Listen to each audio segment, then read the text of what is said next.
Stomach empty, only one problem, stomach full, 100 problems. Your education systems did not even teach you how to handle your thought, how to handle your emotion. Or can I pull a pigeon out of my pocket? If I pull a pigeon out of my pocket, what will you have? You will have a bird, I'll have a shitty pocket. I will show you a miracle.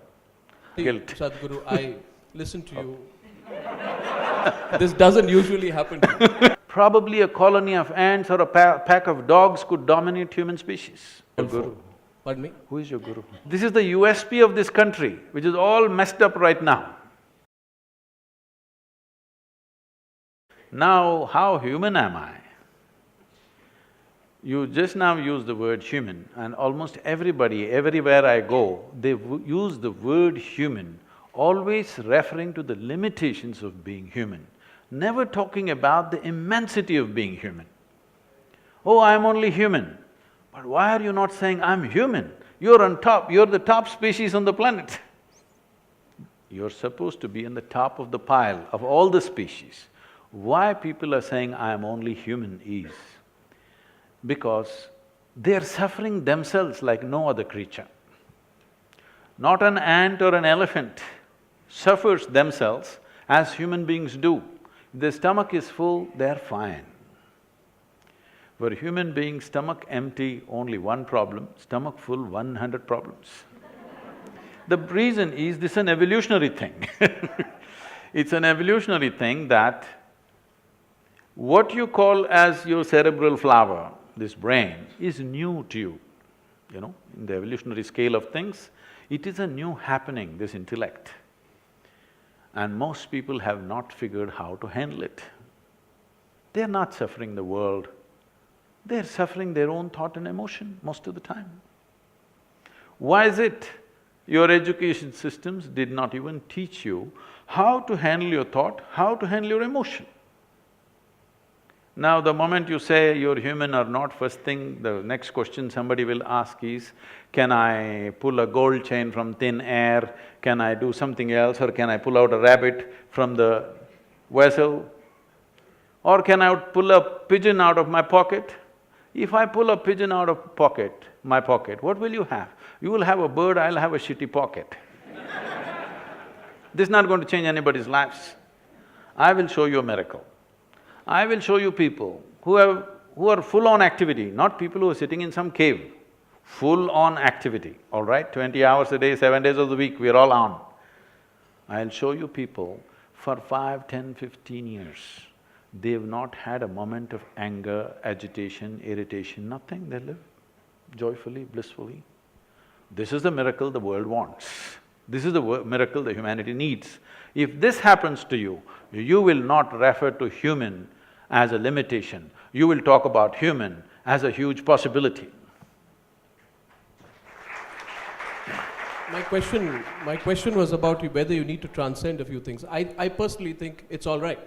It's good to feel fear, it's good to have insecurities, it's good to be attached. But what we are constantly told is to be guilty about fear, to be worried about expressing or being open about… That's multiplying the problem. Now you have fear and now you have guilt. Sadhguru, I listen to you. I still watch News Hour, so what can I do?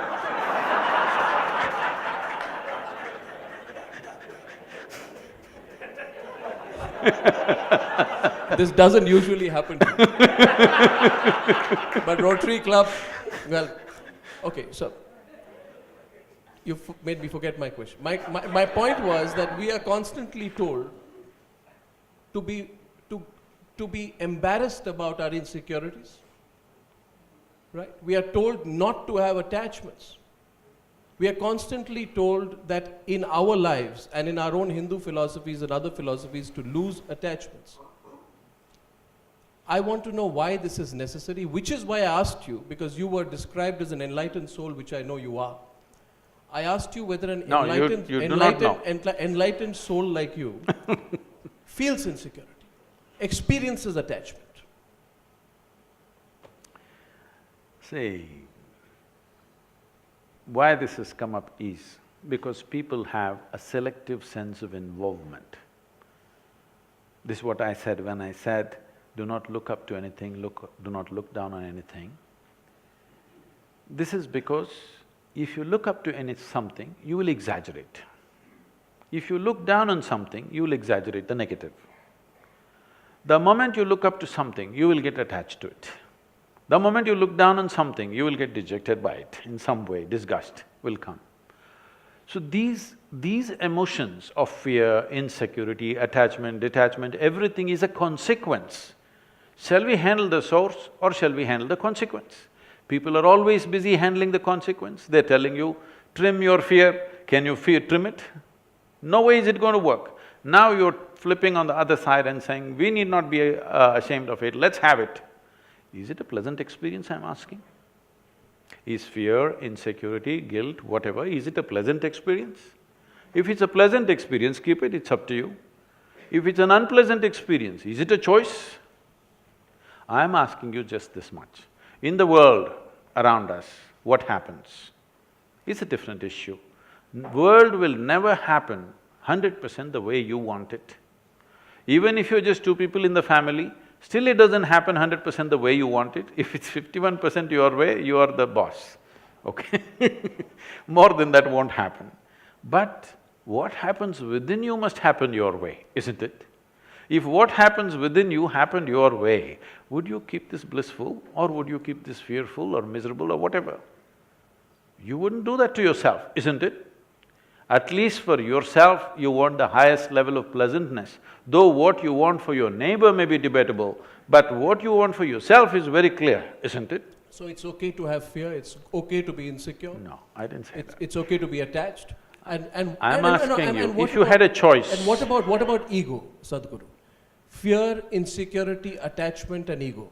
These are the four things, Sadhguru, that we are told to get rid of. Over a period of time, we are told that as you grow older and you learn more in life, you must learn to give away all four. Pardon me? Who is your guru? Who's? Why should I reveal? No, but this is a fact. This is what we are told. Is it necessarily the truth? Let's go one at a time.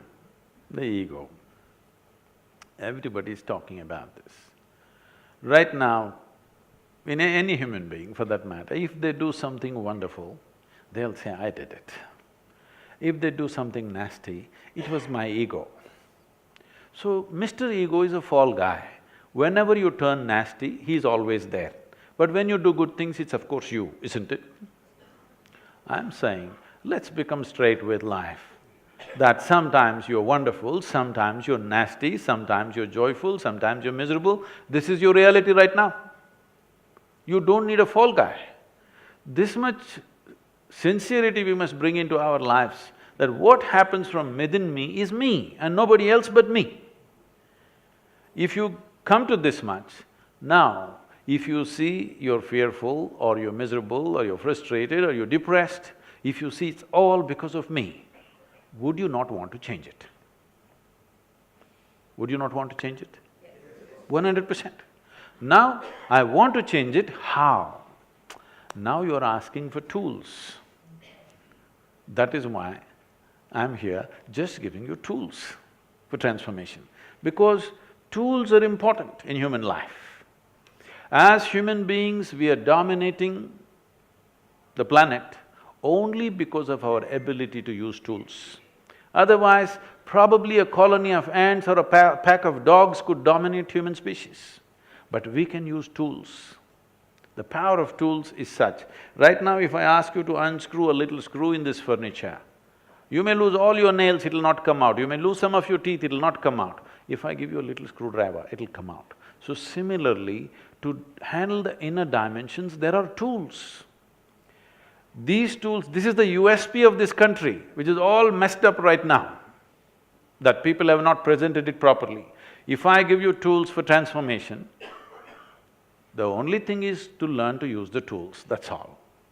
You don't have to believe any philosophy, you don't have to adhere to any ideology, you don't have to look heavenward because you don't know in which direction it is. People are looking up. After all, you're sitting on a round planet and the damn thing is spinning all the time. If you look up, you're inevitably looking up in the wrong direction.